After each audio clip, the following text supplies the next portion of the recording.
Theodorus Rex, and I'd like to talk a little bit about Louis Armstrong, this biography called Pops, and his contribution to jazz, New Orleans, etc.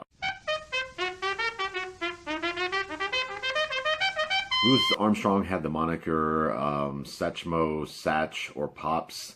The nickname Satchmo comes from the term satchel mouth because of his embouchure and the way his cheeks flooded with oxygen when he played the trumpet. Armstrong was born and raised in New Orleans, the son of a prostitute and a mostly absent father. He grew up in his early years under the care of his maternal grandmother and her many common-law husbands.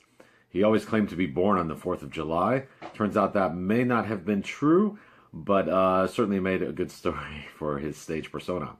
On a side note, I became interested in jazz having lived in New Orleans for about 4.5 years in the late 90s. That's where I, fell in love with the horn, the trumpet, and began to learn about names like Buddy Bolden, King Oliver, and those guys that started it all back in the early 1900s. And what's not to like about New Orleans? You got the food, the jazz, the architecture, the artisans, the history. Again, the early development of jazz was mostly associated with the popularity of a band leader called Charles Buddy Bolden, an uptown cornist whose charisma and musical power became legendary.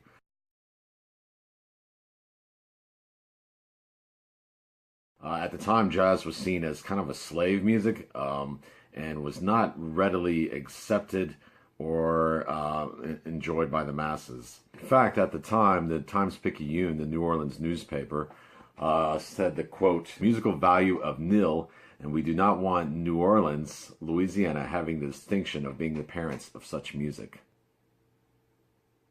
Once Buddy Bolden got moving, King Oliver came on the scene and began making recordings, and that's really where Louis Armstrong makes his debut.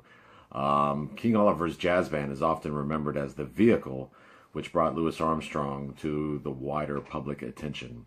Some things I find incredibly remarkable about Louis Armstrong was he was the first person to scat, the beat-up, bit-up, boot-up, bit-up, the type of thing in jazz that you hear all the time. And he was also the first ever musician to influence people of his generation, both with his voice, the way he sang, and as an instrumentalist, the way he played his trumpet. Armstrong was also a gifted composer. He wrote well over 50 songs, some of which have become jazz standards. One of my personal favorites is West End Blues, which was recorded in 1928. It's a multi-strain 12-bar blues composition by King Oliver. It's generally performed as an instrumental, and no one quite has ever done the intro quite like Armstrong. Many people have tried, many have died. One of my personal performances of Louis Armstrong that is just incredible is you can see and access anytime you'd like on YouTube. It's the concert in Berlin, 1965 in Germany.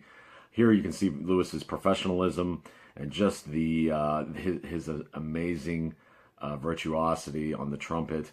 Here's a guy who, just the ribbons of sound exiting the bell of his trumpet will just put the whole audience to bed. It's really a great performance, and it's indicative of who he was as a musician. You'll notice that Louis, really any recording that you've seen Louis on is just stellar. The guy he does not miss.